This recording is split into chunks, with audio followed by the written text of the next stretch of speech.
Muy buenos días a todos y gracias por acompañarnos en esta inauguración virtual de la muestra Ires y Venires, diálogos en torno a la colección de arte del Banco de la República,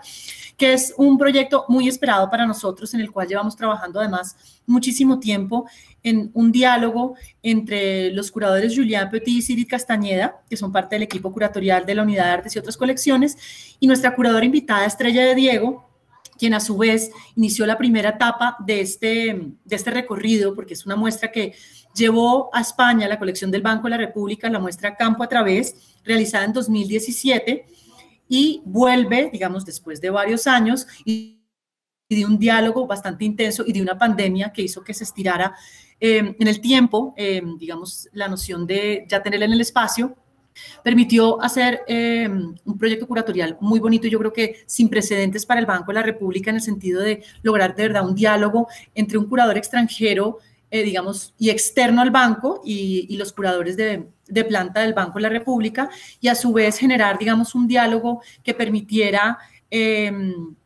guión nuevo. Y ese guión es supremamente interesante, en cabeza de los curadores estará contarles, habrá un videotour también de la muestra, porque tiene unos ejes curatoriales bellísimos, muy poéticos, y que además son cuestionamientos de planteamientos o de conceptos como la conquista, que se conjuga aquí en plural, la coreografía y también los umbrales, como unos campos, de hecho, yo también diría que unos campos a través de los cuales vamos a poder analizar más de 150 obras de 60 artistas colombianos, y que además va a estar para beneficio de todos durante bastante tiempo. La vamos a tener un año, pero va a haber una serie de rotaciones muy interesantes de propuestas que son instalativas. Y bueno, yo dejo ya, creo que con esta introducción, le doy la palabra a Estrella de Diego, que nos va a dar como una introducción muy interesante a la muestra, y posteriormente un diálogo entre los curadores para que puedan contarles más de cerca cómo fue este proceso colaborativo. Y ustedes saben, ya está abierta y los estaremos esperando con reserva previa a través de nuestra página www.banrepcultural.org, en donde tenemos una política del cuidado. Quiero privilegiar que los museos ya han sido como destacados como uno de los lugares más seguros, y creo que la cultura es más importante en este momento también privilegiar, además de la salud y del control del COVID, la cuestión de la salud emocional, psicológica, que da el arte. Entonces, pues, sin más palabras, ires y venires, los dejo con los curadores. Muchas gracias. Primero quiero saludar a todos y todas los que nos estén escuchando, y todos los y todas las que vayan a compartir este rato con nosotros, y quiero empezar dando las gracias por esta increíble oportunidad de trabajar una vez más con el Banco de la República, con la colección maravillosa del Banco de la República. Así que en estos agradecimientos, en primer lugar a Ángela Pérez, quiero darle las gracias por la sugerente del banco, por tantos años de amistad, de colaboración. Gracias que hago extensiva a María Wills también, y sobre todo a mis dos partners in crime, que han sido Sigrid Castañeda por un lado y Jules Petit por el otro, Julien por el otro, con los cuales hemos llevado a cabo este proyecto, que ha sido muy distópico. Luego me imagino que saldrá la conversación, porque en lugar de ir a visitarlos, me hubiera gustado Bogotá, pues la verdad yo quería que hubiera huella cero de carbono y viajar lo menos posible, pero esto ya es demasiada huella cero. O sea, de verdad, ya no hemos podido trabajar como hubiéramos hecho habitualmente, pero eso ha sido muy interesante. Yo creo que aprendes a confiar aún más en colegas. Creo que esto evidentemente se ha podido hacer también porque con Sigrid no era la primera vez que trabajábamos juntas, y quizás ha sido más fácil por ese punto de vista. Pero bueno, creo que ha sido una lección muy valiosa en estos tiempos raros de trabajo, poder trabajar con ellos y repensar un poco el proyecto. Así que las gracias por todos estos años de amistad y de confianza, a Sigrid, a María, a Ángelas, al banco, que luego pasaré un poco a comentar cuando esté hablando de la génesis de esta exposición, que empezó como un viaje, un ir y un venir después, y que termina en otro viaje. Un viaje que, como digo, es un viaje a través de los medios en el ordenador, pero viaje al fin y al cabo. De hecho, el resultado lo están viendo, lo pueden ver en las salas del banco y es el fruto precisamente de este trayecto que yo creo que dura ya no los años de la exposición, sino muchos años de trabajo y de conversaciones con todas las personas citadas. Pues voy a empezar por un viaje, que es un viaje muy distinto del viaje. Evidentemente uno siempre piensa en viajes exóticos, entre comillas la palabra exótica. Empiezo por ese viaje mítico de 1917, cuando el Endurance daba por concluida su fracasada expedición a la Antártida, que zarpara al principio de la Segunda Guerra Mundial. Al mando de esta misión estaba Sir Shackleton, quien unos 4 años antes del regreso de esa aventura llena de sinsabores, porque los viajes dan y quitan, o sea, eso es la característica de los viajes, contaba precisamente que había estado en esas tierras heladas que eran el infierno. Las describía así en una carta a la mujer y volvía a partir al poco tiempo más tarde en un viaje que para él sería el último.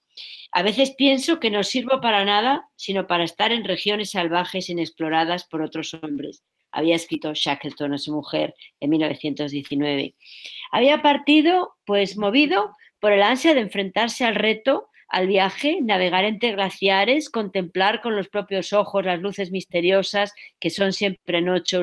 o siempre día, luces polares descritas y dibujadas por tantos y que habían ido sucumbiendo a la fascinación de unos parajes con fronteras dudosas, con delimitaciones ambiguas, unos paisajes que ya aquí mismo se ve que son paisajes de umbrales, uno de los temas que nos ha acompañado en esta discusión juntos. En el fondo es buscar con los ojos un horizonte que se pierde y engaña. Volvemos otra vez a Malevich en su Blanco sobre Blanco. Blanco como lugar para emprender nuestro camino esta tarde, blanco como lugar de disimulo. Aquí está Doris Salcedo con esta ropa blanca que en realidad está siendo una metáfora de muchas más cosas. Atravesar la inmensidad y al ir andando notar bajo las pisadas, aquí está el barco encallado, como podéis ver, que se tambalea y se desgaja, flotando a la deriva, aprisionando entre sus garras poderosas lo que se encuentra en el camino, tragándose sobre todo las cosas. Me parece que son unas fotos extraordinarias de un viaje donde lo más importante probablemente es ir a lugares cada vez más lejos, inexistentes en el mapa, lugares sin nombre, lugares a los cuales se ponga nombre en esta cartografía del hielo con la cual me gustaría empezar el viaje esta tarde. El de Shackleton es un viaje por el blanco, el viaje mismo, un viaje de blanco como noche en blanco. Esos viajes cuya fascinación probablemente residía justo en lo paradójico de su naturaleza, llegar por llegar si acaso. Tal vez tenía razón Scott, otro de los grandes viajeros, fallecido en el intento de alcanzar el polo, cuando decía en las últimas cartas que se dieron a conocer en Inglaterra, es una pena, pero no creo que pueda escribir más. Nada, para mí, habla de los umbrales de una forma más clara que estas odiseas, donde realmente es importante lanzarse al camino, intentar lanzarse al camino y que resultan ser fabulosas precisamente porque los viajes nunca ocurrieron de la manera que uno cree que ocurrieron o ocurrieron a media, y esos viajes que ocurrieron a medias son siempre los más celebrados. La inusual aspiración por alcanzar los rincones más inhóspitos del planeta, que ha sido siempre pues, la aspiración de todo viajero, diría yo, parecía fundamentada en un objetivo muy sutil y muy difícil de nombrar, más sutil incluso que el propio vértigo de llegar a estas tierras sin nombre, estas tierras umbral, presunción de tierra, lugares tachados de los mapas. También blanco sobre blanco a veces, ¿no? Este barco encallado, esa idea de alguna forma de negro sobre blanco también, y en este caso concreto esta estatua precisamente que en un momento determinado se hace precisamente del gran expedicionario, del gran viajero vestido con esas ropas, porque sí es verdad que los viajes árticos y antárticos no poseen el pedigrí sofisticado de los proyectos y de los trayectos por África, Australia o América, no es menos cierto que cada viajero que se acercó a la meta polar dejó constancia o escrita o dibujada de esa belleza rara, de esa belleza del umbral, de ese misterio profundo de la zona, de esos barcos encallados en un lugar donde realmente todo es umbral, todo es diferencia, todo es una cartografía imposible. Realmente, estas son un poco las misiones cartográficas. Día y noche son iguales. Decía Matt Henson era precisamente uno de los integrantes de la expedición del Polo Norte, capitaneada por Robert Peary en 1886, y precisamente publicó un libro, es un afrodescendiente, y publicó un libro, un testimonio fascinante del 1908, un negro explorador en el Polo Norte, hablando un poco de esos umbrales, de esa otredad, de esas nuevas cartografías. Decía: día y noche son iguales, mis pensamientos se centraban en seguir adelante, nada más. El viento soplaba del sur y parecía empujarnos, y el sol estaba a nuestras espaldas, una bola de fuego claro subiendo por el horizonte. Precisamente las notas de Shackleton y de algunos de sus hombres hablan de un recorrido que en el fondo todo el tiempo estaban hablando del último viaje, ¿no? El confín extremo que debía hallarse en algún punto donde los límites no eran prefijados. La idea de la metáfora de esos límites, ¿no? De la metáfora de esos límites, de ese confín de blancos que en un momento determinado encontramos también en esta obra maravillosa de María Fernanda Cardoso, Cementerio, Jardín Vertical, Confín de los Blancos. Y el ojo contemporáneo de Shackleton lo sabía y lo buscaba. Probablemente quería escapar de las fronteras políticas, visuales, consuetudinarias. Frank Hurley, el australiano que le acompañó en la aventura, el fotógrafo que hace estas bellas imágenes, es ese ojo moderno a través de esas fotografías espectaculares. Me parece muy interesante dentro de este contexto polar con el cual yo empiezo el paseo, nuestro viaje esta tarde, que precisamente una de las grandes sociedades geográficas inglesas subvencionó el viaje y lo único que tenían que traer es fotos de vuelta, fotos de ese viaje de vuelta. Precisamente la propia naturaleza del hielo la que dio a Hurley la oportunidad de legarnos estas fotografías únicas, aunque las malas lenguas dicen que algunas finalmente estuvieron trucadas. Pero bueno, el proyecto de Hurley era tan radical probablemente como el de Shackleton, aunque, y esto me parece interesante, los grandes glaciares de Friedrich estaban siempre detrás de cómo se plasmaban las fotografías. Este barco encallado en el hielo, ya veis que son unas imágenes extraordinarias, desaparecía bajo el agua gélida y entonces fue cuando evidentemente decidieron que tenían que intentar buscar una salida. Tenían que intentar buscar una salida para esta aventura que iba a matar a la tripulación. Es difícil no sucumbir a la fuerza de este relato, de estos hombres diminutos que van intentando buscar una salida, pues eso, a no morir engullidos por la Antártida. Un hombre diminuto, casi como la última esperanza de habitabilidad de esos no umbrales, o mejor dicho, de ese umbral infinito que es el polo. Los umbrales, como veremos, una parte muy importante de nuestra exposición. El propio Shackleton lo cuenta, que al final los hombres salieron y dice: cuando miro atrás esos días no me cabe duda que la providencia nos ha guiado no solo a través de los campos de nieve, sino a través del mar picado y blanco que separaba la isla Elefante del buen punto de desembarco en San Pedro. Sé que durante esa larga y extenuante marcha de 36 horas por las montañas sin nombre y los glaciares de San Pedro, a menudo me pareció que éramos no 3, sino 4. No dije nada a mis compañeros en aquel momento, pero después Worsley me dijo: jefe, tuve la curiosa sensación de que había otra persona entre nosotros. Crean confesó haber tenido la misma impresión. Así que, ¿quién era el cuarto hombre que les acompañó en su trayecto por el hielo y por el mar encolerizado? La providencia, como dice Shackleton, una alucinación en el hielo. Pero de todas formas, me parece interesante, y estas fotos, bueno, no sé si es una foto trucada, a veces yo pienso que sí, que es esta foto trucada, pero en todo caso es el viajero que va moviéndose entre unas tierras que son puro umbral, donde no se sabe dónde se empieza, dónde se acaba en esta cartografía imposible. Y precisamente en la tierra baldía, T.S. Eliot, el gran poeta anglosajón, rescataba el recuerdo de ese hombre invisible, avivado en su imaginación, igual que sucediera en el caso de los exploradores por los relatos del deshielo, y cito el poema: ¿Quién es el tercero que camina siempre a tu lado? Cuando cuento, solo estamos tú y yo juntos, pero cuando miro delante por el camino blanco, siempre hay otro caminando a tu lado, deslizándose envuelto en un pardo manto, encapuchado, no sé si es hombre o mujer, pero ¿quién es ese que va al lado tuyo?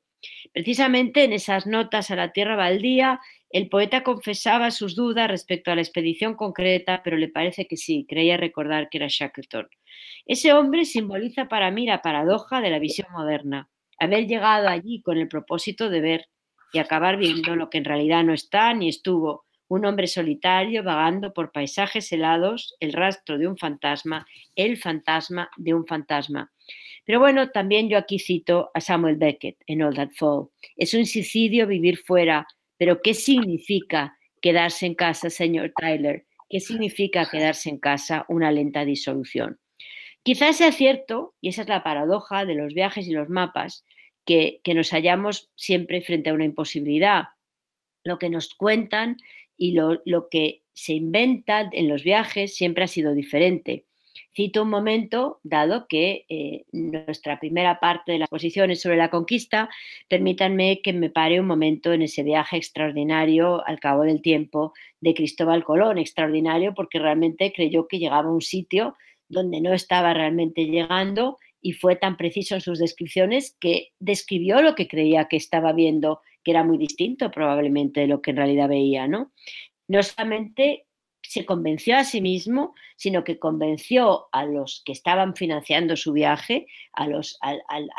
poderes fácticos que financiaban su viaje, y me parece que las palabras de Colón en sus escritos son muy elocuentes porque siguen desvelando a lo largo del tiempo sus diarios, por eso digo la conquista es una parte importante, la primera parte de esta exposición, cree ver lo que espera ver y luego quiere convencerse, como digo, y convencer a sus señores de que ha encontrado lo que buscaba, o si no, al menos algo que merece la pena haber encontrado, dice él. En cualquier caso, evidentemente, todos los estímulos que debió encontrar en ese viaje, fueran los que fueran,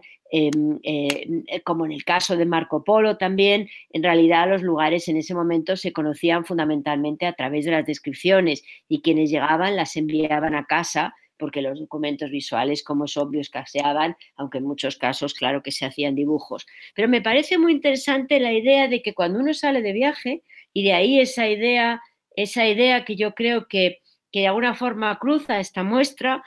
cuando uno sale de viaje en estos mapas, este es uno de los mapas que está en la muestra, estos mapas maravillosos que hablan sobre todo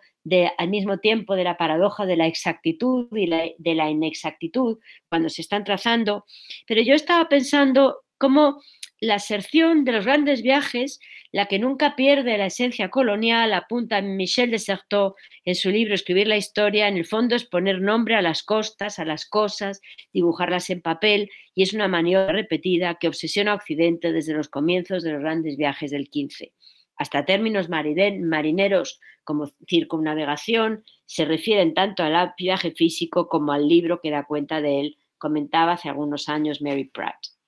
He traído aquí dos imágenes, dos bellas imágenes de la colección de Patricia Phelps de Cisneros, una parte quizás no tan conocida de su colección, la parte de paisajes del 19, que sin embargo es muy interesante, de Frank Post, de los Países Bajos. Esto es una vista de la ciudad en Paraíba, 1638, y si no, esto es algo que hace in situ cuando está allí físicamente en su viaje, y esto es cuando ha vuelto a casa. Me parece interesante ver cómo los paisajes cambian dependiendo desde dónde se estén pintando, podríamos decir casi, ¿no? O sea, Frank Post, que es uno de los grandes viajeros que inventa esos paisajes, si se me permite utilizar ese término, la primera pintura que antes estábamos viendo, que es este paisaje, describe un lugar despojado, casi inhabitado, como precisamente discute Luis Pérez Oramas en un texto sobre Post, y la segunda, pintada de vuelta a Europa, es muy distinta y casi tras su regreso a los Países Bajos convierte sus paisajes en más conciliadores, podríamos decir, con los gustos europeos, más habitados, más acorde con lo que se esperaba ver. El pionero Frank Potts no es el único, evidentemente, que vuelve a la mirada hacia los paisajes vistos tras el regreso a casa y los pinta a partir de retazos de la memoria. Ordenar toda esa ordenación del mundo, que es esa pretensión del siglo XVIII, que yo creo que es la idea de muchas de las cuestiones que desde el punto de vista del arte contemporáneo se abordan en nuestras secciones, es naturalmente una pretensión del XVIII. Yo he traído aquí el Sistema Nature de Carl Linné, de 1735, un catálogo botánico que estaba diseñado para incluir todas las especies del planeta, incluso aquellas que aún no eran conocidas por los europeos. Precisamente la idea de inventar lo que aún no se había visto se aplicaba tanto a plantas como a animales en ese tipo y a personas también, naturalmente, en ese tipo de grandes tratados botánicos que para mí están claramente unidos a los mapas. Este es Morisot, uno de los viajeros también en la colección Fers de Cisneros, y básicamente es la idea que cuenta Diderot en un libro maravilloso sobre el viaje, sobre los viajeros. Él dice que en un momento determinado, aunque nos fuéramos, aunque viajáramos, aunque los tahitianos, precisamente en su suplemento a Bougainville, aunque los tahitianos se fueran a París, serían incapaces de contar lo que veían en París porque les faltaban las palabras. Pero claro, si los tahitianos eran incapaces de contar lo que veían en París, ¿por qué Bougainville o en su caso el viajero y Diderot después hablando del libro de Bougainville, sin embargo ellos sí podían conocer las palabras, ¿no? Que es un poco la locura, digamos, de esa locura del proyecto ilustrado que para mí está muy claramente unido a los mapas y está muy claramente unido a los viajes. Fíjense, por ejemplo, casi contemporáneos, la idea de cómo se inventan los viajes, de cómo se inventan los umbrales, este es Rugendas, y es la visión de Valparaíso, y contemporánea es esta otra tan distinta, que es la visión de un autor chino desconocido, ambas en la colección Cisneros también de paisajes, y bueno, ahí se ve cómo lo que uno ve siempre lo inventa. Lo que uno ve siempre lo inventa porque seguramente, bueno, la verdad es un consenso cultural que depende siempre del contexto desde el cual se narra, ¿no? O sea, a veces son libros ilustrados a partir de dibujos cuidadosos y primorosos, sigue siendo Morisot, pero evidentemente, bueno, es la idea de que se está leyendo siempre de manera muy diferente, dependiendo de esos ires y venires que son los que nos están ocupando en esta presentación y los que a mis colegas y a mí nos han ocupado a lo largo de estos meses trabajando juntos. Así que después de esta introducción de cómo, dando un poco la idea de esos umbrales, de esos viajes, de esas imposibilidades, de esa idea de la verdad como algo que desde cualquier punto de vista tiene que ver con un catálogo de emociones que va a cambiar muchísimo y va a tener que ver con el género y con la raza, y va a tener que ver con el estatus, etcétera. La verdad, hay verdades más privilegiadas que otras, historias más leídas que otras. Pues ahí, con todo esto en la cabeza, yo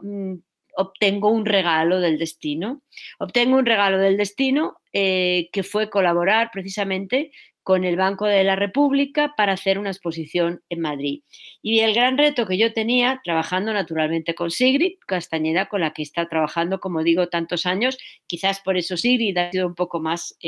menos complicado estar trabajando en la computadora todo este tiempo, pues entonces yo tenía que plantear cómo mostrar para el público madrileño una colección maravillosa, que es la del Banco de la República, solamente mostrando sus autores colombianos. Sabiendo, naturalmente, que yo tenía que llegar ahí humildemente como una extranjera y que iba a hacer una lectura, que iba a ser mi lectura, la lectura de una extranjera, aunque, conocía la colección, evidentemente, para un público que a su vez era la primera vez que se había encontrado en estos ires y venires, en estas llegadas, en este caso, se había encontrado con algunas de estas obras. Bueno, ahí naturalmente ocuparon un lugar de honor las monjas muertas, que son tan extraordinarias precisamente en la colección del Banco de la República. Ahí tuvimos también a Obregón, evidentemente. Yo explicaba a todo el mundo que Obregón era en Colombia, como para nosotros Guernica, la idea de la máxima barbarie que uno puede imaginar. Estaban naturalmente las ánimas, y luego digamos que hicimos como 3 secciones para la exposición, uno que era el cuerpo y la naturaleza, o sea, un poco lo que yo estaba hablando hasta ahora, un poco la idea de todo ese mundo botánico, de todo ese mundo de las otredades que uno se va encontrando. La segunda sección era la guía de viajes. Bueno, ahí tenemos esta obra maravillosa, estaba la exposición, evidentemente, la guía de viajes, que eran pues eso, Fernando Arias, Liliana Angulo, la idea de cómo de la diversidad que en un momento determinado habita Colombia y cómo yo podía darla a entender a mis colegas en Madrid. Y luego había otra sección que eran las ciudades invisibles, esa idea que a mí siempre me fascina, en Colombia, entre las ciudades, lo rural y las ciudades, y entonces teníamos a Ramón Torres, teníamos a Luis Benito Ramos, estaba Ospina, naturalmente, Ferrer Franco, representado por algo que tiene más que ver con las ciudades, la serie de pasajeros, algunos de estos cuadros, de estas imágenes, fotos, etcétera, se repiten en ambos casos. La idea, como digo, era pensar en los viajes, hacer una exposición de lo que yo entendía que era Colombia para lo que iba a entender el público de Madrid, con lo cual realmente ya ahí había muchos ires y venires, y ahí yo doy las gracias por la generosidad, evidentemente, al banco que puso este delicado tesoro en mis manos. Después, bueno, pues como seguramente nos encontramos siempre todas muy cómodas, o todos muy cómodos, todos y todas muy cómodos trabajando juntos, me proponía Ángela Pérez hacer la exposición en Colombia, pero la exposición en Colombia no tenía más sentido que repensárnosla todos juntos y hacer otra exposición sobre la cual siguiéramos dando vueltas. Y fue entonces cuando nos pusimos a pensar en unos conceptos que para mí han sido fundamentales en mi viaje particular, diría yo, básicamente, ¿no? Nos pusimos a pensar en primero, para mí, la hospitalidad, ¿no? Lo que estaba diciendo es que, bueno, era invitarme a un regreso que debía de ser, en mi caso, tan humilde, extranjera, como cuando había venido, y el resto, como decía de broma, lo hizo la pandemia. El resto del milagro lo hizo la pandemia, que nos hizo tener que confiar unos en otros. Bueno, la pandemia no sé si nos ha enseñado cosas buenas, pero yo creo que sí, que algo bueno nos habrá enseñado, sin lugar a dudas, ¿no? Entonces, bueno, pues a partir de ahí tuvimos una conversación que luego Julien y Sigrid hablaremos seguramente de ella, pero yo pensaba siempre en 2 cuestiones, ¿no? Por una parte, en el don, y por otra parte, en la propia hospitalidad. 2 cuestiones que yo creo que son teóricas, pero que también son súper contemporáneas. Por una parte, Marcel Mauss, en 1925, cuando está hablando del don, cuando a ti te regalan algo, y creo que eso lo hemos experimentado todo, necesitas volver a regalar algo más importante, ¿no? Es casi como cuando uno en un momento determinado te hace un regalo, quieres dar lo más de ti, ¿no? Quieres corresponder con lo más de ti, y ahí nos encontramos, para mí, por una parte, con esos viajeros que cuando llegan a esas tierras inhóspitas en un momento determinado, yo creo que una parte es que quieren vencer a las tierras inhóspitas, pero por otra parte también quieren devolver a las tierras lo que les va dando de enseñanza. Entonces, por una parte, como digo, ese don que tiene un valor inmaterial siempre, y es una responsabilidad que me parece que es acuciante, porque para protegerlo pues hay que compartirlo y hay que conocerlo. El don, además, siempre es un legado del futuro, y para mí, básicamente, este ofrecimiento de poder trabajar con mis colegas en Bogotá, pues era un don. Era un don que tenía también lo que yo creo que siempre conlleva el don, ¿no? Que es la reciprocidad. Y por eso digo que la pandemia hizo el resto, porque yo me encantaría estar montando la exposición, pero bueno, yo tengo que dejar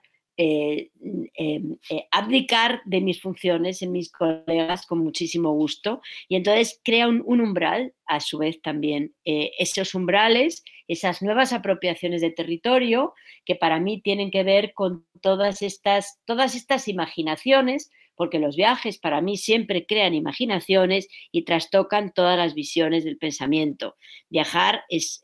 arriesgado porque desbarata siempre las formas de pensar. Y lo que es muy curioso es que viajar, como he estado viajando yo a través del Internet, también me ha desbaratado muchas visiones. Para mí ha sido muy enriquecedor el diálogo porque he tenido que continuamente replantearme mis propias ideas, volver a repensar mis propias ideas, etcétera, etcétera. Yo siempre pienso, y en el texto del catálogo así lo cuento, las relaciones que de repente Gombrowicz, el polaco, tuvo con la revista Sur y qué hubiera pasado si Gombrowicz, en lugar de llegar a Buenos Aires, hubiera llegado a Nueva York. La idea de cómo se mueve la gente por las ciudades, cómo cambia completamente la misma idea de las ciudades o las ciudades mismas. Viajar es contaminarse, es transformarse, y lo que me ha parecido muy interesante es que aquí sin viajar yo me he transformado y yo me he contaminado con el diálogo que he tenido con mis colegas, con la idea de repensar a los artistas, con la idea de repensar el proyecto que estuvo en España, volverlo a repensar. Así que como los viajeros estamos siempre persiguiendo mapas, sombras, ausencias, cuestiones que tienen que ver con la verdad, pero que es una verdad que a cada paso va cambiando, y también a nosotros mismos como ausencia. Yo creo que los fantasmas siempre están ahí moviéndose, ávidos por cada una de nuestras historias. Los fantasmas de los otros viajeros, los fantasmas del pasado, del presente y del futuro. Y es ahí donde entra el que para mí es un concepto que yo creo que nos acompañó, luego lo veremos con Sigrid Julien, nos acompañó mucho desde el principio, ¿no? Que fue la propiedad de la hospitalidad, que para mí era importantísima. Por una parte el don y por la otra la hospitalidad, como decía, que es ese bellísimo texto de Jacques Derrida, en el cual está hablando de cómo cuando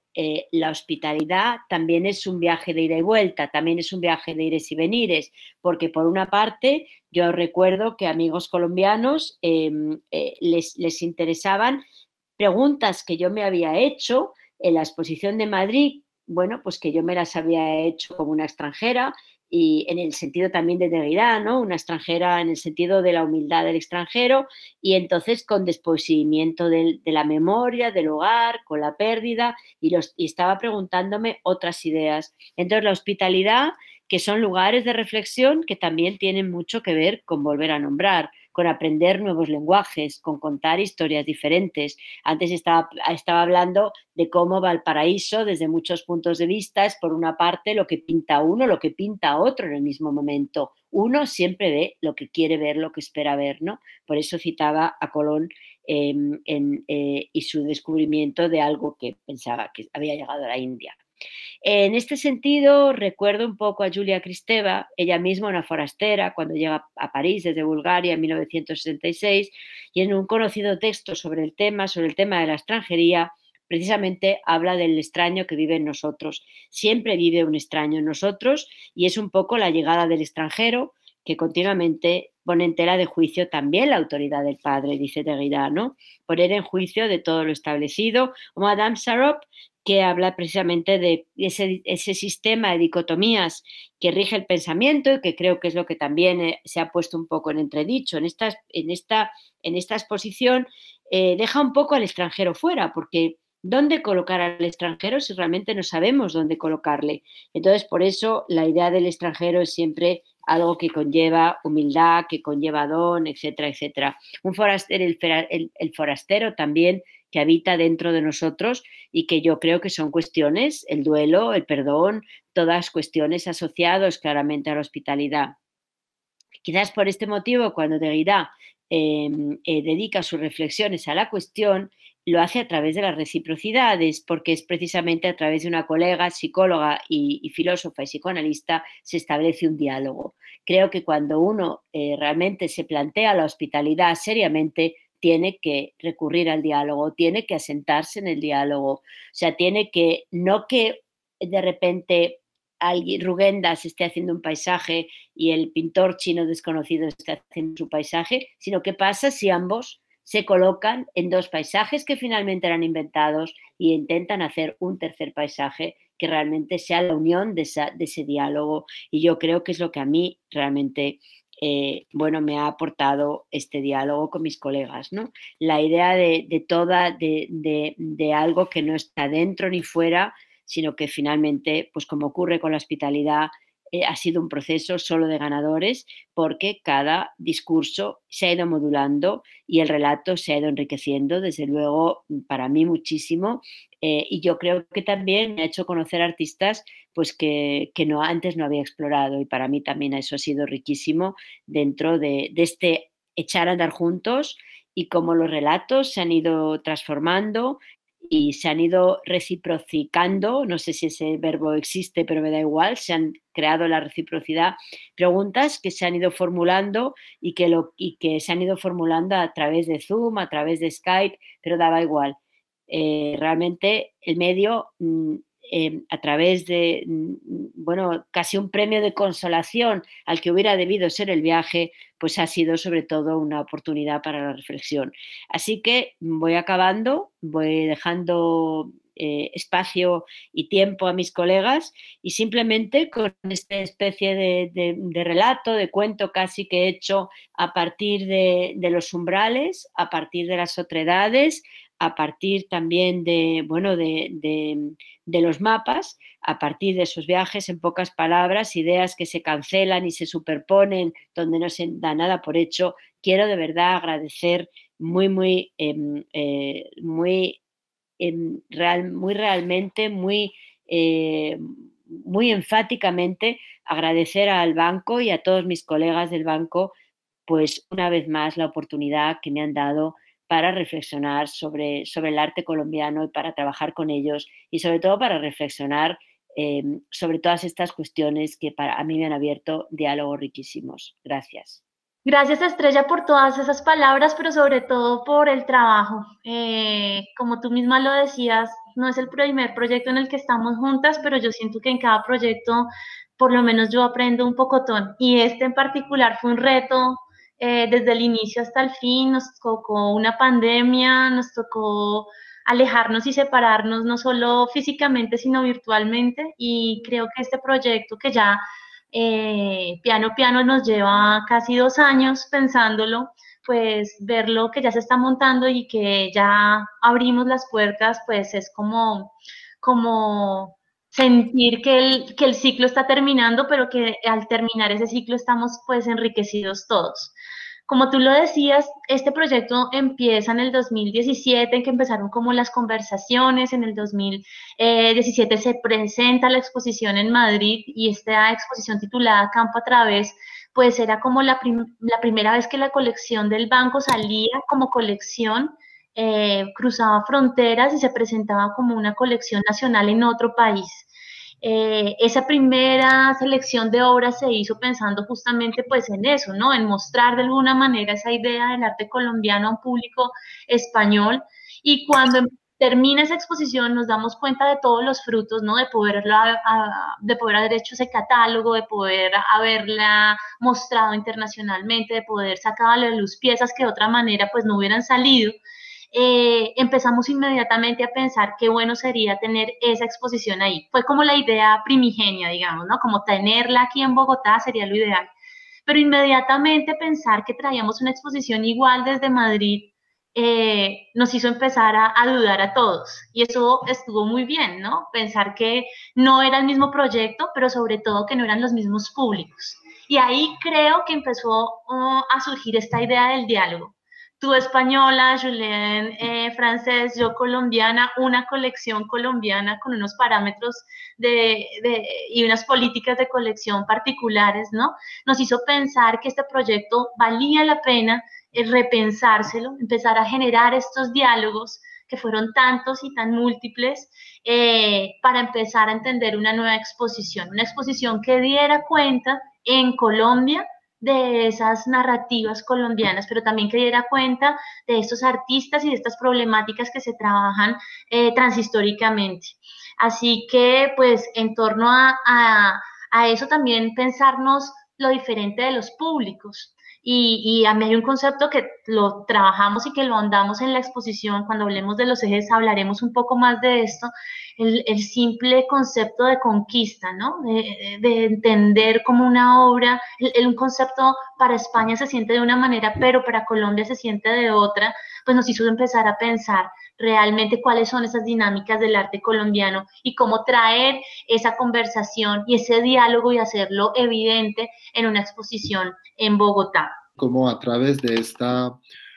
de ese diálogo polifónico, un poco, pues había distintas condiciones, como lo comentó Sigrid, Estrella que vive fuera del país, española, yo francés que vive, o sea, como expatriado, que vive como inmigrante en Colombia desde más de una década, Sigrid, pues colombiana y como dentro del equipo de curaduría actual, la persona más antigua en el cargo de curadora, que más conoce la colección. Entonces, digamos que había unas coordenadas interesantes para empezar ese diálogo y pues, sobre todo, yo creo que hemos empezado a hablar como acostumbrándonos un poco al idioma, pensando el idioma un poco como este primer umbral, digamos, que tiene que superar, o sea, que uno encuentra en el proceso hospitalario y entonces, pues, si bien hablamos todo el mismo idioma, cuando hablo de idiomas distintos, era también como sobre puntos de vista distintos. Lo que había hecho Estrella en la primera exposición en Madrid era finalmente proyectar 3 imaginarios para el público español sobre la historia del arte en Colombia y lo que tratamos de hacer también acá a través como de esa divergencia de punto de vista fue generar 3 otros imaginarios que iban a estructurar como toda la producción artística nacional,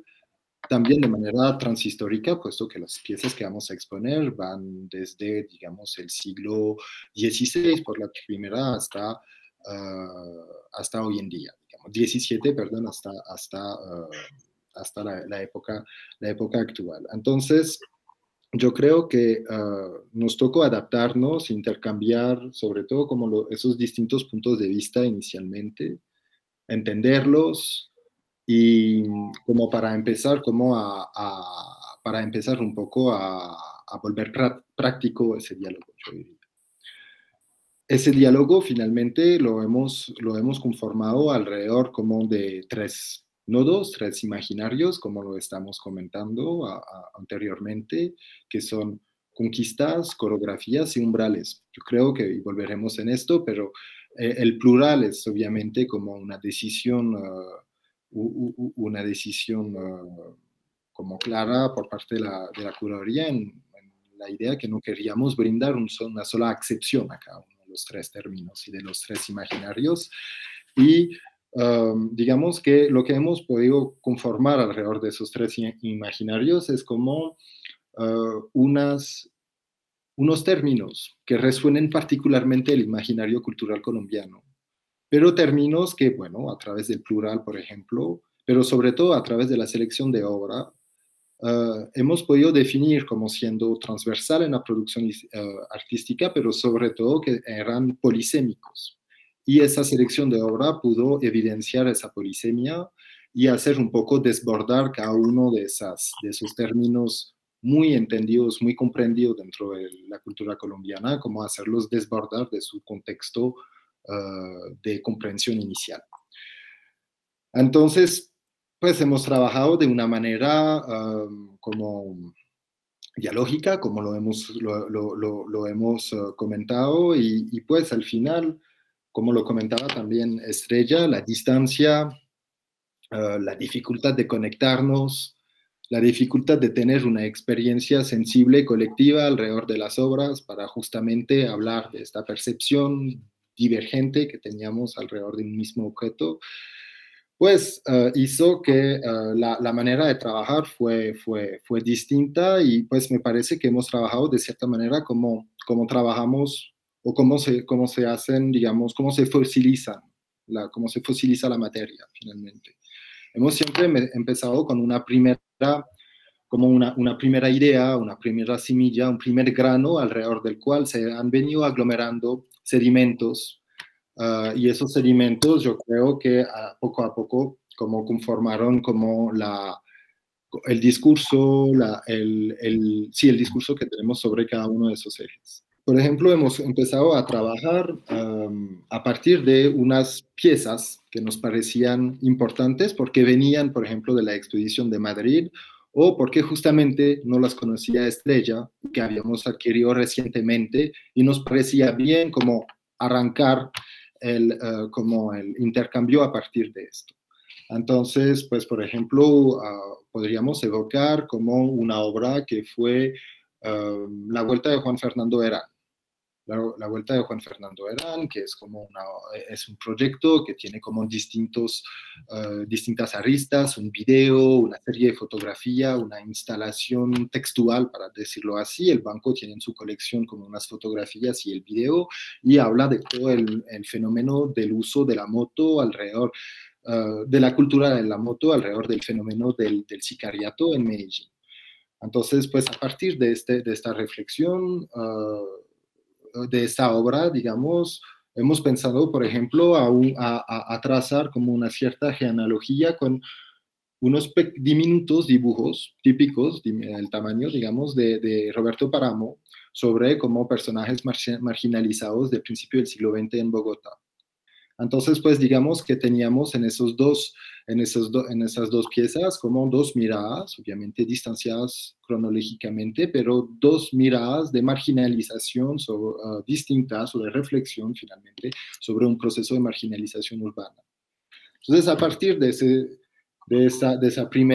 primero epicentro se han agregado varias obras, como obras de Edwin Sánchez, obras de Wilson Díaz, entre otras, que descubrirán el público en la exposición, pero digamos que alrededor de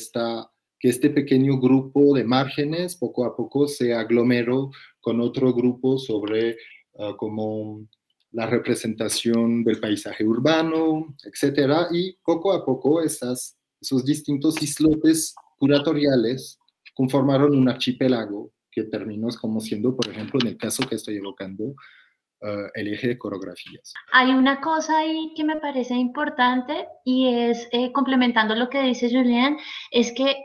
y lo que dice Estrella, es que así como a Estrella se le entregaba el don de esta colección, a nosotros también se nos entrega, es decir, es una colección institucional con más de 6.300 piezas, y tener que seleccionar qué se muestra para una exposición, pues también es un ejercicio de edición bastante complejo, ¿no? Y como lo veíamos desde el principio, pues estas conversaciones giraban en torno a listas infinitas de artistas y de obras que queríamos presentar, pero que finalmente quitábamos, volvíamos y metíamos,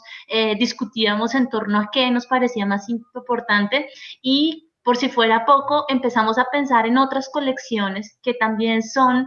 significativas dentro de esta exposición, como por ejemplo José Marulanda, o las cartografías que enunciaba ya Estrella,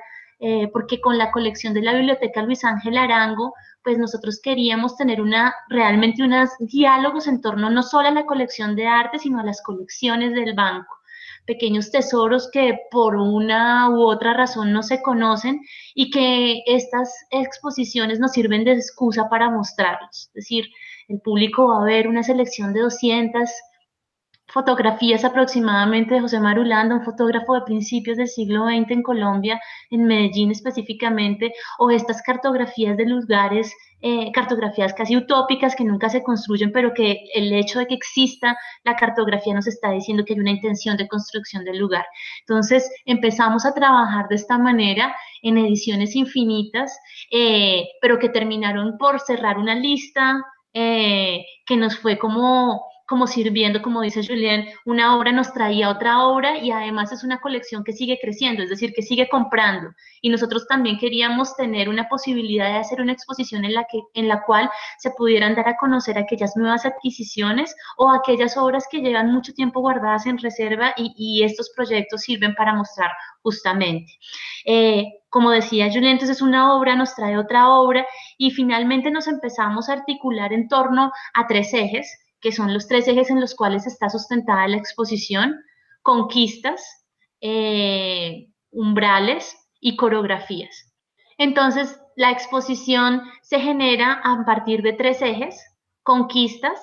desbordando los conceptos, es decir, el término conquista nos parecía un término muy apropiado para entender esa historia del arte en Colombia. Conquista como una marca, como un signo que tenemos también todos los latinoamericanos, ¿no? Es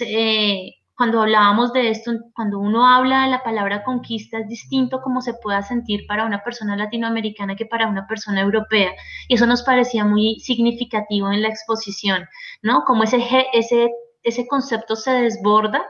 y nos da una lectura determinada. Tal vez pensar en conquista en América nos lleva a 1492 y todo ese episodio de conquista en un continente, pero para otros pensar en conquista podría directamente conducirnos a incluso pensar en una conquista o en una avanzada amorosa, ¿no? Entonces, esos juegos de conceptos, de traerlos aquí, de traerlos a la historia del arte colombiano, pues era significativo. Entender entonces ese primer eje de las conquistas, ¿no? Esas conquistas históricas, ¿no? Que se generan a partir de 1492, que generan una forma de apropiarse del territorio y de enfrentarse al otro, pero que desbordan esos límites históricos y que se siguen presentando. Esas nuevas conquistas que se generan, por ejemplo, a partir de la construcción de barrios, vamos a ver en la exposición con obras como Gabriela Pinilla, o vamos a ver cómo esas conquistas sobre el cuerpo, ¿no? O esas conquistas que se siguen dando que pareciera que no, pero se siguen dando sobre el otro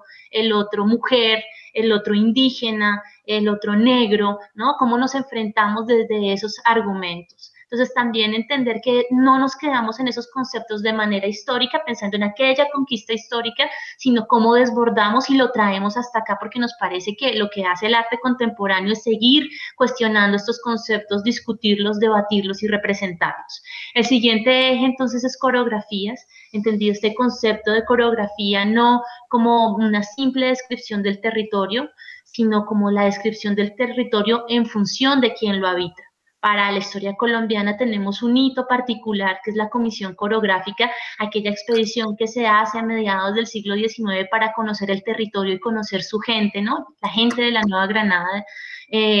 pero también lo desbordamos aquí. Y esas coreografías no se quedan solo en el siglo XIX con las imágenes pintorescas de Ramón Torres Méndez, sino que seguimos haciendo o realizando ejercicios coreográficos. Las ciudades están llenas de ellos, los guetos, las subculturas o los otros que dentro de la misma ciudad empiezan a convertirse en personas que se alejan, ¿no? Que se ponen al margen, que se ponen al límite. Los locos, los niños, los gamines, los sicarios, todos esos nuevos personajes que complementan la ciudad contemporánea, nos interesaba aquí traerlos. Y como muchas de las obras que están en la colección nos hacen justamente hablar de aquellos personajes que componen las ciudades. Ese elemento como tan importante que habíamos visto en Campo a Través, lo traemos acá revitalizado en términos de concreción de una nueva ciudad. Y finalmente tenemos los umbrales.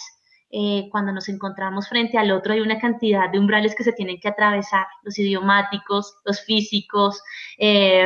los emocionales, y vamos a ver entonces aquí cómo ese tercer eje nos presenta eso, ese lugar intermedio que nos invita a cruzar, nos invita a pensar de una manera distinta, ¿no? Y nos enfrenta al otro, a cruzar el límite. Eso es lo que hemos querido hacer en esta selección de obras que aparentemente están organizadas en 3 ejes, pero que de tanto que lo discutíamos, esta exposición podría mover al azar las obras y hacer un juego y moverlas de un eje a otro y también nos están funcionando de otra manera, ¿no? Porque lo que queríamos era no entender unos nodos cerrados, sino unos nodos abiertos que permitieran la misma errancia dentro de la exposición en términos discursivos, pero también que si un visitante va y quiere hacerle el recorrido en desorden, se va a dar cuenta que una obra puede pertenecer perfectamente a un eje o a otro y no estar encasillados en un recorrido cronológico,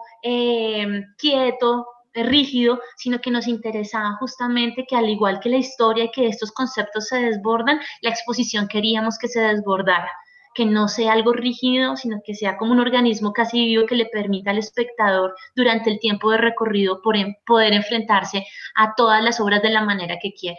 Pues y de ahí está un poco la idea del título, de cierta manera una expresión como museográfica del título. Lo que está buscando la curaduría y la museografía, yo creo ahí, es como lo estaba evocando Sigrid, es más una herencia, es una deriva entre las obras los ejes y también pues el sentido, el sentido de cada obra que pues puede adaptarse de un eje a otro. Como lo mencionó Estrella, por ejemplo, ahorita evocando el caso de Colón y de la descripción del viaje, esa descripción o esa mirada finalmente pues conforma de cierta manera tanto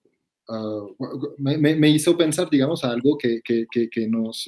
habla justamente de esta transversalidad de los discursos y de los sentidos que hay en un eje con otro, en un imaginario con otro.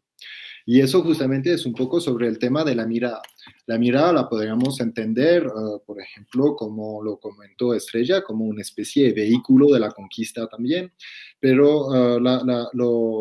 también es como algo que fundamenta todo el tema de la observación, todo el tema como del estudio del territorio y del paisaje en el cual habita donde habita la comunidad. Y bueno, digamos que esta cosa sobre esa mirada aplica más al tema común de la conquista. Entonces, pues lo que quiero decir es que tenemos como muchas de las obras o de las ideas que encontramos, por ejemplo, en un eje como el de conquistas, son cosas que vamos también a reencontrar, ideas que vamos y que son aplicables dentro del contexto de coreografías y también dentro del contexto de umbrales. Eso hace que no hay realmente en la museografía como en la curaduría una obligación de seguir un recorrido lineal, de seguir una especie de dictamen curatorial latente. Yo creo que tenemos más libertad y justamente la organización museográfica de la exposición permite esto. Me refiero al hecho de que el público, después de haber encontrado como la columna vertebral de la exposición, encontrará como espacios anexos, espacios que han sido, digamos, puestos de manera satelital en el resto de la exposición por lógicas propias a las formas de la obra, a su duración, a su alcance, etc. Y entonces hace que el público va a encontrar una sala de proyección con una selección de videoarte que hemos realizado los 3 de la colección y igualmente como unos proyectos especiales de tres artistas distintos que a lo largo de la exposición cuyo montaje de la obra, digamos, va a ir rotando a lo largo de la exposición. Yo creo que finalmente con esta invitación que tenemos en lo curatorial de poder conectar, digamos, las distintas obras con los distintos ejes, es algo igual que volvemos a encontrar en el espacio, un poco como esta voluntad de no ser lineales en el discurso, y entonces pues el público podrá encontrar como momentos un poco más periféricos, pero que creo vienen a complementar la lectura que han podido tener de tal obra, de tal eje o de la curaduría en general. Como lo indica el título, no hay un sentido claro dentro de la manera un sentido de lectura de la exposición. Y yo creo que por eso es una exposición larga, en la cual, o sea, larga espacialmente y larga en su duración, es decir, en la cual invitamos implícitamente al público a venir varias veces, perderse ahí. Bueno, entonces la exposición, importante decir que después de todas esas ediciones y de esos ires y venires y esos diálogos, pues reúne más de 60 artistas, todos colombianos. Quisimos que muchas de esas obras, más de 150 piezas tiene la exposición, fueran realmente piezas novedosas, no porque son de reciente adquisición, sino porque en una colección tan grande como la del banco, pues a veces es imposible poder mostrar todo al mismo tiempo, pero sí queríamos mostrar lo que nosotros consideramos que en este proyecto se van a ver como verdaderas joyas. Y esas imágenes las van a estar ustedes viendo, pues las están viendo acá mientras nosotros hablamos, pero no nos parece venir a explicar acá cada una de las obras porque primero no nos alcanzaría el tiempo, tendríamos que hacer una edición y realmente pues no queremos hacerlo, queremos que el público venga y se enfrente a la exposición, no queremos prepararlos y más bien no mediar ante ese encuentro con la obra misma. Yo creo que en tiempos de pandemia y en tiempos en los cuales este proyecto surgió en la distancia, tener la exposición montada es como realmente la invitación que queremos hacer hoy, a que vayan a ver esas obras, a que agenden su visita y a que hagan esa errancia ahí. Y por supuesto, esperemos que la situación mejore, Estrella, y que después de todos estos diálogos puedas venir a verla en vivo y en directo, que es lo que más nos interesa. Bueno, muchísimas gracias a Sigrid, a Julián y a Estrella, quien sin duda alguna es de nuestras personas favoritas, ha hecho parte de varias cátedras internacionales de arte. Y bueno, también yo quería preguntarle a Estrella para empezar, ¿cómo ha sido, te estás volviendo de poco en poco una experta en las colecciones del Banco de la República, Estrella? Entonces, quisiera saber cómo es viajar para ti, cómo es viajar por una colección de arte tan extensa como el Banco de la República y también de una cultura pues ajena a la tuya. Entonces, ¿cómo fue esa sensación inicial cuando hicieron la exposición en España y después cómo ha sido este retorno? Y pues me imagino como con el conocimiento ya de la colección a otro nivel. Bueno, para mí la verdad, María, es siempre un placer. La verdad es que como tú sabes, hace ya mucho tiempo que yo voy a Colombia y me interesa siempre mucho el arte colombiano y conozco, bueno, gracias sobre todo a Sigrid, la colección del banco cada vez la voy conociendo un poquito más. Y para mí ha sido, bueno, siempre es un placer, digamos, trabajar con esta colección, sobre todo trabajar con esta colección sabiendo que nunca voy a conseguir entenderla por todo lo que antes hemos estado hablando, ¿no? Hasta las extremas consecuencias. O sea, que yo voy a ser siempre una extranjera, una española que está viendo las colecciones del banco y que eso antes a mí me podría poner agobiada, pero creo que también es bueno ver las colecciones desde otro punto de vista, que es lo que hemos hecho aquí un poco, ¿no? O sea, que para mí viajar por esta colección siempre es plantearme a mí misma. O sea, replantearme a mí misma. O sea, cuando uno está trabajando en una colección tan extensa, tan interesante, en este caso concreto, además con las piezas que van llegando, o sea, quiero decir que ha sido realmente, está pasando, lo estás viendo, pues algunas de ellas yo no las he visto en persona, por ejemplo, en este caso concreto, porque no he podido viajar por motivos obvios. Yo creo que viajar por esta exposición del banco, colección del banco, perdón, es sobre todo replantearme a mí misma. O sea, a partir de estas piezas, replantear mi mirada, replantear cómo miro yo no solamente esta colección, sino en general. O sea que por eso yo creo que es realmente para mí, siempre lo veo como un privilegio que el banco me ofrece trabajar con la colección. Bueno, y en cuanto a los curadores, que además ya de un tiempo para acá se ha como empezado a trabajar de más en más en esta importancia de las colecciones, que creo que es un aspecto sumamente importante y que sobre todo que creo que a raíz de la pandemia en donde las muestras temporales son más complejas de realizar desde la perspectiva institucional, hemos tratado esta exposición con mucho amor, digamos, le hemos dedicado más tiempo y también hemos sido más hospitalarios con nuestra propia colección, porque le hemos dado la oportunidad de estar y de existir y de unos diálogos no solamente entre curadores, sino con los equipos de museografía. Pero yo quisiera también como preguntarle a los curadores cómo fue este proceso de recibir una curaduría externa y en términos sí, cómo readaptar una curaduría que venía ya inventada, o si ustedes creen que en esencia hay algo de esa curaduría previa de Campo a Través y qué puede implicar Campo a Través, más allá de ser el capítulo 1, qué puede implicar Campo a Través para ires y venires, porque creo que esta cuestión de las secuelas en términos de lo expositivo también tiene su aspecto muy interesante. Entonces, digamos que ustedes son unas nuevas voces allí y cómo fue adoptar dentro de una nueva mirada algo que existía previamente. Bueno, pues planteas como varias cosas en tu pregunta, María, entonces voy a tratar como de retomar algunas cosas. Entonces, lo primero es como sentir que si bien existía un proyecto que se había generado para Madrid, desde la primera conversación que tuvimos con Estrella nos planteamos la idea de que ese de ese proyecto se debía romperse, es decir, debería desbordarse y ampliarse. Por el mismo espacio, en principio, por la diversidad de obras que tenemos ya en Bogotá, es decir, que ya estaban aquí, pero sobre todo porque los lugares de producción de las exposiciones eran distintos y los públicos a los cuales estábamos llegando también, y eso nos parece importante. Es decir, nosotros generamos un proyecto entre los tres siempre pensando en nuestros públicos. En principio, en ese público español que tenía que conocer el arte colombiano que viajaba por primera vez, y en segunda instancia en este público colombiano que ya conoce gran parte de los artistas, pero que también queríamos mostrarle nuevas piezas, nuevos discursos y demás.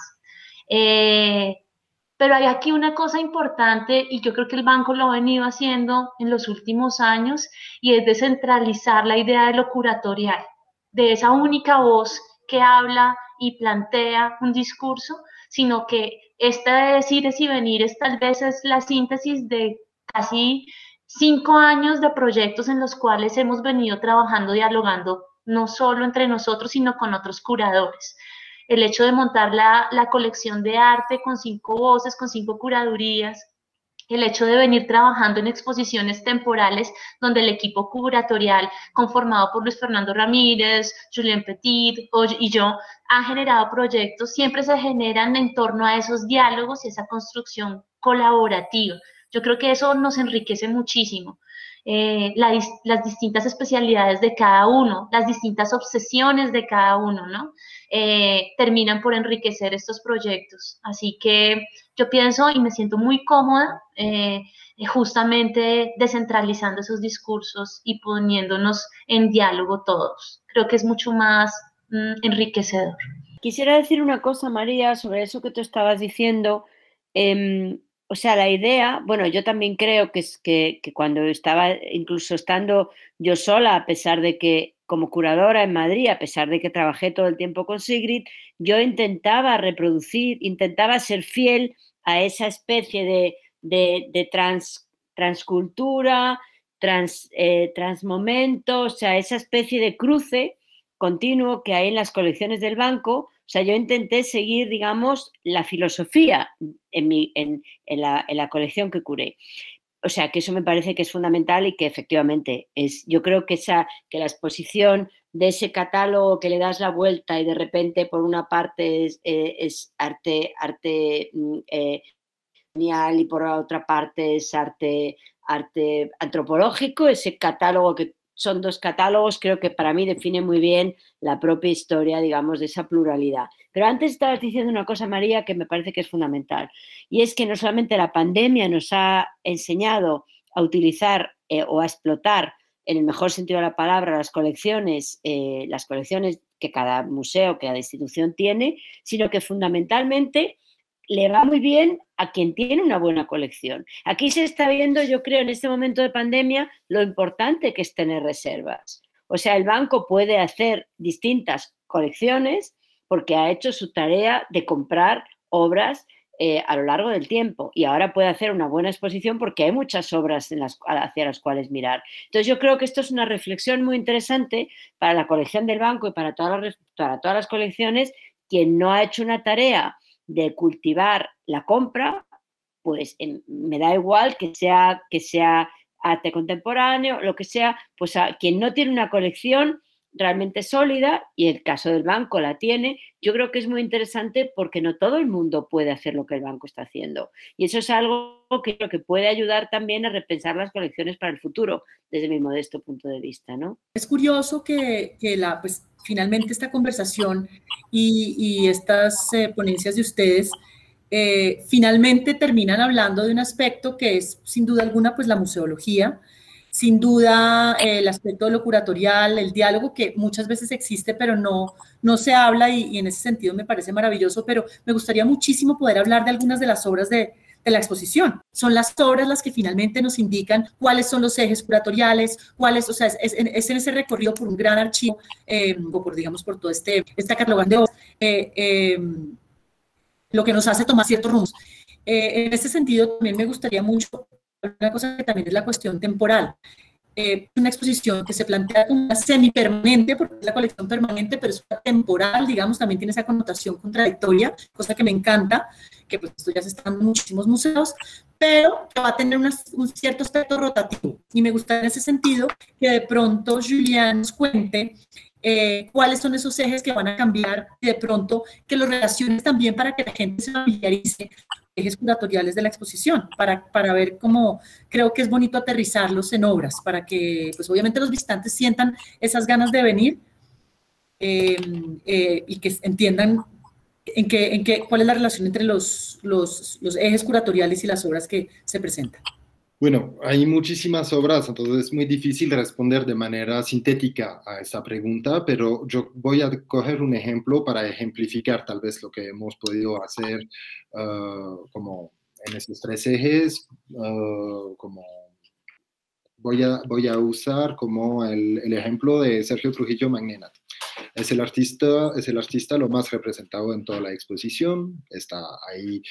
6 piezas de él, pero digamos 3 obras,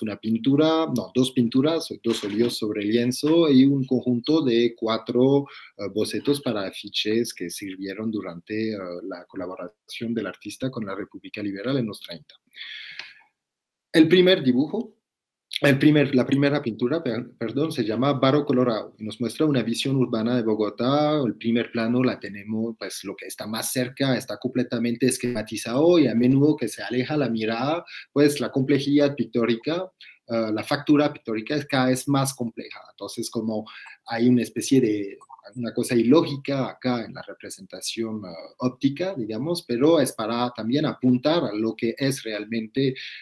el centro de este cuadro, que es cómo se viene comiendo poco a poco los cerros orientales de Bogotá, y en ese caso, pues Barro Colorado siendo el cerro principal donde se asienta la localidad de Chapinero.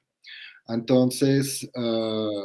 pues a través de esta obra vemos distintas cosas. Vemos todo el proceso de reformulación urbana en los años 30, que tiene que ver obviamente con la situación política, económica que existe en el país, entonces cómo Bogotá entonces va cambiando en ese momento, pero sobre todo cómo ese cambio demográfico, político, económico en el país viene a afectar la misma forma de la ciudad y también comer poco a poco la montaña y revelar este rojo, este color barro tan específico. Con este pequeño paisaje de Sergio Trujillo hablamos de muchas dinámicas de conquistas, pero al mismo tiempo ya podríamos hablar de coreografías con esta observación tan meticulosa de la ciudad, etc. Las segundas obras de Sergio Trujillo, que pertenecen al eje coreografías, muestran 4 afiches que se desarrollan durante la República Liberal en Colombia, pues para educar, digamos, a nuevas costumbres a la población colombiana. Entonces, por ejemplo, cosas que son muy de actualidad hoy en día, tipo no escupas en el cielo, eso es poético, en el suelo, lávate las manos, etcétera, son, digamos, como los lemas que encontramos en las 4 en esas 4 afiches de Trujillo Magnenat. Pero sin embargo, esta invitación a observar nuevas costumbres en el día a día resuena fuertemente con como las litografías comercializadas por el impresor Delarue en 1878 de Ramón Torres Méndez en París. Nos mostraban como costumbres colombianas completamente exageradas, un poco como para seguir nutriendo una cierta representación que podía tener Occidente del imaginario latinoamericano. Entonces, pues ahí vemos también como Sergio Trujillo Magnenat también viene como comunicar con otras obras y entonces pensar un poco sobre esta idea de coreografías como ese estudio del territorio, ese estudio de la población, pero sobre todo ese estudio de esa relación que tiene como territorio y la población que habita en ese territorio. Y por ejemplo, en el último eje tenemos otra pintura de Sergio Trujillo Magnenat, que es la famosa pintura de mujer sobre tréboles. Es una pintura muy famosa, una pintura que fue obviamente, que fue fuertemente criticada en el momento por la crítica de arte conservadora. Hablaban de corrupción moral de la juventud, etc. Pues ahí ya tenemos un cierto umbral que se está dibujando un poco entre como lo moral y lo inmoral, de cierta manera, aquí en esa representación. Pero bueno, hay distintos niveles de umbrales en esta obra y creo que lo más evidente es el umbral que no compartimos nosotros, observadores, frente a esta obra, con esas pequeñas presencias que hay en el fondo. Es decir, que esas pequeñas presencias que hay en el fondo de esta pintura son unos pescados rojos que nos están mirando hacia nosotros, que está mirando la mujer que finalmente se encuentra entre el espectador y los pescados, el sujeto de la pintura. Los pescados ven muy bien todos los detalles de esta mujer rendida a la naturaleza, nosotros no tanto. Entonces, digamos que ópticamente, discursivamente, históricamente, esta obra conlleva como distintos irradia hacia distintas acepciones del mismo término de umbrales. Eso queda muy claro, digamos, esa ejemplificación a través de la obra de Sergio Trujillo Magninat, que además es una de estas figuras del modernismo colombiano que yo creo que vale la pena destacar de la manera que lo están haciendo en la muestra. Pero más allá me parecía bonito también que el público sepa que vamos a tener a lo largo de la muestra unas rotaciones que incluso además involucran una comisión, que vamos a inaugurar nuestro programa de comisiones, que de pronto me gustaría mucho que le puedas contar al público de qué se trata, para que estén atentos a los cambios. Pues hay unas obras dentro de la curaduría que, pues, por ejemplo, Santo Job, de José Alejandro Restrepo, implica por su carácter temporal, instalativo. Bueno, el público descubrirá él solo como las distintas características de esta obra, pero era muy difícil como mantener una obra así durante toda la duración de la exposición. Esta obra no era la única. Hay otras obras, por ejemplo, de Pedro Manrique Figueroa, que se llama Filosofía. Hay también una obra, una instalación de Ícaro Sorbar, que van a ser parte, como digamos, de lo que llamamos proyectos especiales, es decir, que por el tamaño, la forma, la duración de la obra, nos toca, no podemos mantener el montaje durante, museográficamente, digo, hablado, durante todo el tiempo de la exposición. Entonces lo vamos a mostrar de manera rotativa cada 3 meses, digamos, 3 meses de exposición, y van a ir cambiando como esas piezas o esos proyectos especiales, como lo llamamos dentro de la curaduría.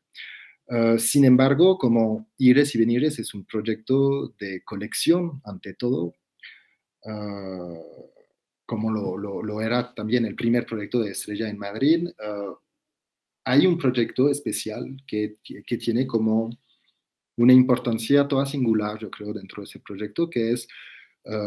la entrega de los resultados de la comisión que el Banco de la República ha desarrollado a lo largo del último año con el artista Mateo López,